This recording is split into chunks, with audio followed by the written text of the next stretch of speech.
A thread by J.B. White. In early 2016, I met with a political friend in South Florida. On my trips there, we'd get together sometimes for drinks and a meal. This time, he was perplexed by the staying power of Donald Trump in the primaries. On a February 2016 West Coast trip, Northern California and Oregon, I only then figured out why my guy Rubio was not prevailing. Upon hearing my theory, my friend accepted it as truth. The base was giving the GOP, Rhino GOP establishment, a test, and the GOP was miserably failing that test. They have continued to do so. So, as anticipated, the Trump administration has had to act as an invasion force. The GOP base gave candidate Trump a mission: transform our party and do so in preparation for a much bigger task. With notable support from Democrats and independents, he accomplished said mission. On November 8th, 2016, candidate Trump won what to some was a stunning victory. It was not a stunning victory to me. I maintained in a prior thread that Benghazi was the final straw for me when it came to Barack Obama. Looking back, I think a strong case can be made that Benghazi was no accident. It may very well have been a strategic move by Axis powers in 21st century warfare. By the ultimate orchestrator of world events for years now, perhaps decades. Who might those Axis powers be? A partnership between the Davos globalists and the Chinese Communist Party, and the leadership of the European Union, principally Germany and France. I suspect there has been a somewhat coordinated response to the fallout from Benghazi from nation-state patriots in Europe, Australia, Asia, Africa, and the Middle East, and of course, the Americas. If so, that means Brexit, you should know, was a hard-fought battle won in this 21st century warfare. So was the election of Donald Trump. Of course, the globalists still have control of the British government, so that victory is somewhat treading water for now. Likewise, the globalist partnership with the CCP retains remarkable influence in the United States. America was always going to be the place where the ultimate battle would be fought. America has to be defeated if this group is to advance the ultimate goal of global control. The American taxpayer has paid for worldwide civilizational advance since the 1940s. And the American taxpayer has paid for worldwide freedom of commerce since the 1940s. Along with paying for a worldwide defense structure that has ensured Europeans would not lead the planet into yet another world war. I've heard Peter Zaham, for the most part I enjoy his analyses, repeatedly call these payments bribes, and all I can do is shake my head at the muddled thinking. In my universe, to use the word bribe implies employment of real dishonesty or illegality. To use that word to explain what America has accomplished since the 1940s, or on the world stage, betrays a liberal mindset disconnected from actual world history and how innovation works, or how civilizational advance works. America saw a better way for the world to advance. Europe was, and in many ways still is, stuck in a backward-thinking mindset. America is looking to and leading the march of humanity to the exploration of Mars. The CCP, for sure, is trying to keep up thievery, but the CCP must be given their due. Far more crafty than the Russians, they are on the verge of pulling off the wet dream of communist international. No, ladies and gentlemen, the international organization advocating world communism never went away. It merely transformed, utilizing human weakness for claims of utopia to advance its cause. Yes, the shape-shifting serpents whisper, that detestable and godless theology, communism, masquerading as an ideology, socialism. Yeah, that one. That theology, masquerading as an ideology, has been working for decades in America as a hidden movement. Progressivism. It's bad news, America. It has always been bad news. If you review a chronology beginning with the profoundly unserious Karl Marx in the 19th century and the shape-shifting serpent's subsequent attack on humanity via the denial of God Almighty right up to the current moment, as I've said, we must give the CCP their due. They know a sucker when they see one. They knew it would be easy to sell the intelligentsia of France and Germany on the wrongdoing of the very evil Americans. England, too. After all, the Russians had done all the hard work. But how do you make Americans the sucker? Answer: through manufactured inflammation of racial strife. The Russians figured this out decades ago, but could never figure out how to make it really pop. But the Chinese knew how. I'll have more on that in a later thread. For the sake of argument, however, just accept it. Doesn't the weirdly obsessive coverage of the last few years begin to make sense?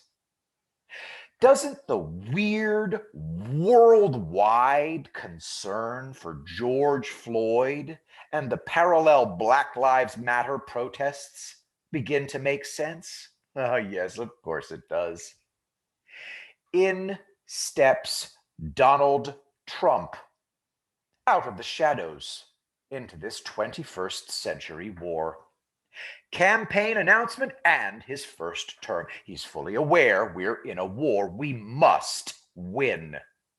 Fully aware. I was not fully aware when he ran for president of this war.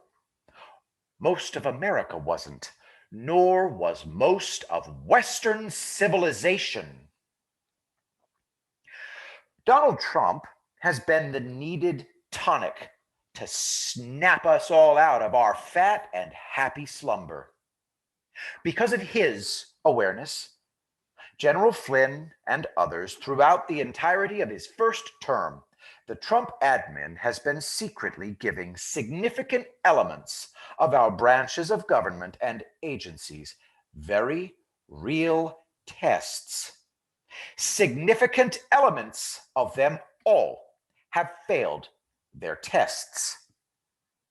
Given that it appears many sectors of American society appear to have been overly influenced by foreign entities, tomorrow, on New Year's Eve, I'll try to give a guess on the process Donald Trump may have utilized to catch them all. The how is clearer. By undertaking a historic Defense Intelligence Agency counterintelligence investigation completely under his control as Commander-in-Chief. The DIA had to be secretly used, in part because our big military, leaders at the highest levels of our armed forces, have also incredibly failed the most basic constitutional tests imaginable. It has been nothing short of stunning to observe by this soldier. I simply would not have believed it had I not spent 4 solid years watching it very closely and being amazed at the sight. one unbelievable occurrence after another. That's to say nothing of our incredibly dumbass media, whether mainstream or social. All levels of it appear corrupted beyond belief. The other day, 45, Donald Trump, significantly to me, provided a strong hint at the foundational antidote to all of the craziness we've been witnessing. 45 noted the 850th anniversary of the martyrdom of St. Thomas Becket on December 29th, 1170. Thomas Becket was a statesman, a scholar, a chancellor, a priest, an archbishop, and a lion of religious liberty. Have you noticed the lion imagery surrounding Trump? Read it for yourself. I suspect the proclamation is directly relevant to everything that is about to happen over the next few weeks. From whitehouse.gov, proclamation on the 850th anniversary of the martyrdom of St. Thomas Becket. Link in the thread. Today, however, I want to begin my close by highlighting how the shape-shifting serpent's whisper was able to be so damn successful in our life, liberty, and the pursuit of happiness country, and in Western civilization. I'll be using the great Angelo M. Codevilla to do so. To begin, I highly recommend a quick read of Codevilla's excellent piece, the spring 2017 edition of Claremont Review of Books, quote, The Tipping Point, Douglas MacArthur versus the Ruling Class. Prescient is the word for MacArthur and Codevilla, link in the thread. Codevilla, quote, Progressivism's perversion of our ruling class's ideas about war and peace began at the turn of the 20th century. This class decided to order Americans not to defeat an enemy that had already killed some 15,000 of their number, but rather to kill and die for stalemate, to avoid a wider war, and to foster an international environment pleasing to itself and allied governments. Since then, the U.S. government has won no wars. End quote. I take issue with the won no wars thing, but that's a topic for another day. I may zig a bit here, and you may need to zag with me, but at this point, you want to revisit points 41 through 49 here because of how courts have been used by this class. Back to December 16th, I'm going to read 41 through 49 on this thread. If I can get to the proper thread, bear with me. Still, the confusion in our Supreme Court with respect to standing could likely have been negated through a proper comprehension and acknowledgement of the constitutionally acknowledged hierarchy governing the United States. First, we have no choice but to acknowledge the master of the universe, through whom we are provided our inalienable rights to life, liberty, and the pursuit of happiness. As the state motto of Florida says, in God we trust.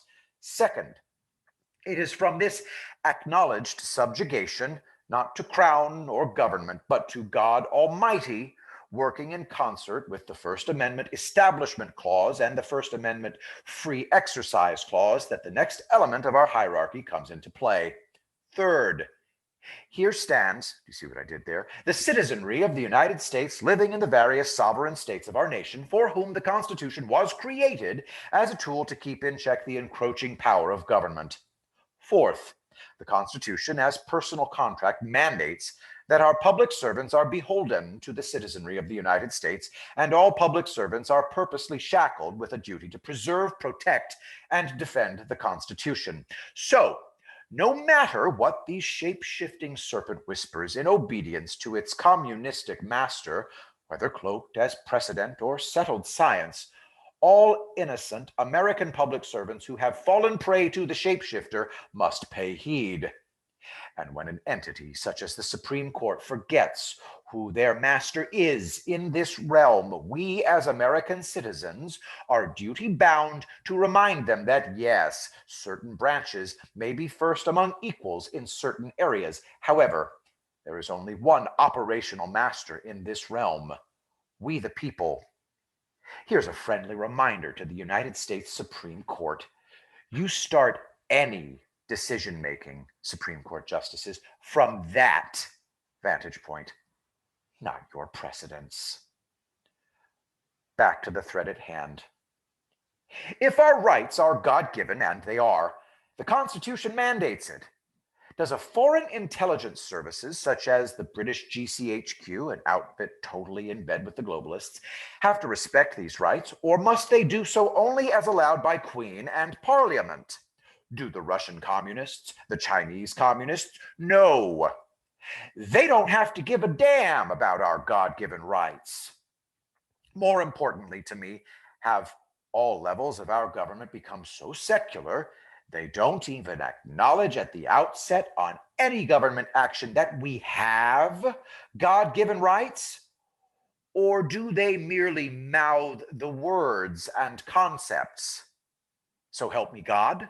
I'm asking, for instance, you, members of the Supreme Court, you, governor of the great state of Michigan, you, mayor of the city of brotherly love, Philadelphia, you, Speaker of the House, Nancy Pelosi. Back in June of 2004, I did a blog post on some site somewhere that likely doesn't exist now on citizenship, a concept some have worked hard to diminish. All of our rights protected in the Constitution arise out of our God-given rights. Our Constitution is derivative. It comes with responsibilities. Yes, it matters if the U.S. Supreme Court performs a godlike action and gives itself standing to decide if a sovereign state has standing for its dispute to be heard in America's highest court. We didn't give the United States Supreme Court standing to do that shiznit. I know the master of the universe damn sure didn't. What the hell is this imperial judiciary doing? Other than, operating as a controller, far outside of its lane provided by the Constitution. To all who need to hear it, no, you don't have a choice on the question of whether to acknowledge our God-given rights to life, liberty, and the pursuit of happiness. None whatsoever when employed in any way by local, state, or federal governments. Nor do you, United States Supreme Court, have a choice when any one of our sovereign states is involved in a dispute with another state that affects any one of us as citizens of the United States. An equal protection dispute like voting, for example. Back to Codevilla's tipping point piece. He closed his review with 2 warnings delivered by Douglas MacArthur before he kept his promise to just fade away from the national scene. 1. In war, there is no substitute for victory. 2. History fails to record a single precedent in which nations subject to moral decay have not passed into political and economic decline. There has been either a spiritual awakening to overcome the moral lapse or a progressive deterioration leading to ultimate national disaster. MacArthur spoke the truth. The CCP, principally by conflating all manner of nonsense in order to obfuscate what this country is and has been to the world, has incentivized American moral decay. We all know this. So, does Angelo Codevilla in a later piece for the American Mind. It's a long read, but a must read if you want good grounding in much of our current problem, especially with the CIA and our intelligence community. Link in the thread, AmericanMind.org. Abolish FISA, reform FBI, and break up CIA. How to defend the Republic against the deep state. JB continues. Our intelligence community, most especially our CIA, has been a primary tool generating conflict to obfuscate nonsense. They are quite representative of the presumed superiority of our credentialed class, a status that is unearned and practically never survives scrutiny. Somewhat like experts insisting on the use of masks to protect us from an airborne virus arising out of the same viral family as the common cold and the flu, or proclaimed experts producing absurd models showing millions of deaths to get us to lock down for 15 days. Back to Code Villa. Here's a quick summary of his American Mind article in preparation for closing out this thread. A. The CIA is obsolete. Cables show agents' intelligence takes are inferior to diplomats. Agent networks are unprotected by counterintelligence. B. As a result, the CIA is ideologically partisan. Its strength is in leading or joining domestic campaigns to influence public opinion, and the FBI has impermissibly followed suit. C. Intelligence community officials were the key element in the war on Trump's candidacy and presidency. D.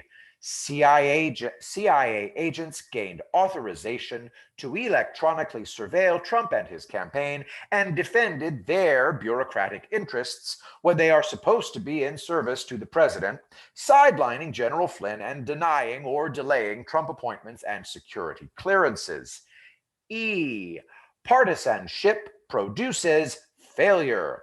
FISA has incentivized political abuse. Profiling has failed repeatedly in high-profile cases like the Atlanta Olympics bombing and the anthrax mail attacks.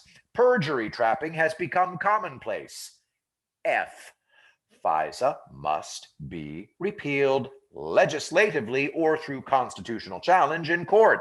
It unconstitutionally mingles judicial and executive power in secret, and it gave intelligence a blank check that has been remarkably abused. G. Functions currently performed by CIA should be sheared down. Data infrastructure and consultant networks should be eliminated. Bipartisan opposition to the intelligence threat should use fierce resistance and lobbying from intelligence as evidence for the need. H. CIA must be disestablished. Its functions should be returned to the Departments of State, Defense, and Treasury. FBI must be restricted to law enforcement. At home, the agencies are partisan institutions illegitimately focused on setting national policy illegally. I. When operating abroad, our agencies, untethered from the Departments of State, Defense, and Treasury, etc., are untied to specific operational concerns. Also, they are inherently dangerous and low value. J. It must return to its natural place as servant, not master, of government. Congress should amend the 1947 National Security Act. The president should broaden intelligence perspectives, including briefs from state, defense, and treasury, and abolish CIA's covert action. K. Intelligence community power is founded largely on the public's, especially within the conservative sector, acceptance of them as expert, impartial, brave public servants. Changing that perception is needed for any and all reform. J.B. White says this has certainly been achieved. L. CIA professional dysfunction is the rule, not the exception. M. Given that the CIA's founding is a myth that combines a historical falsehood with reference to technical circumstances that have not existed for at least a generation, what is the CIA good for? N. Once upon a time, FBI foreign counterintelligence officers were cops first, as was the FBI in general. Now, a similar question must be asked. What is the FBI good for? Oh, finally, we should never forget this fact. The CIA was created specifically and primarily to serve the President of the United States. Created to serve our chief executive. In conclusion, some are stating a binary choice confronts us: concession by Biden or people who take their oaths seriously will put out info that achieves the same goal and that would have the side effect of meaning no prosecutions of wrongdoers for their wrongdoing. I don't agree with that. Tremendous crimes have been committed. People like Sally Yates and those similarly situated must be disbarred and must go to prison. It's hard for me to see how the country accepts anything less. Tomorrow, unless Tesla holds my interest via their new offer, General Flynn, Christopher Miller, Ezra Cohen, and the counterintelligence investigation of the whole of government. #digital soldiers. Holding the line wherever Americans are. We stand ready, Mr. President. I will be in Washington, D.C. on January 6th to support that effort. Because you can't be there, feel free to donate via PayPal or Subscribestar. Links in the description. I will be the greatest president that God ever created.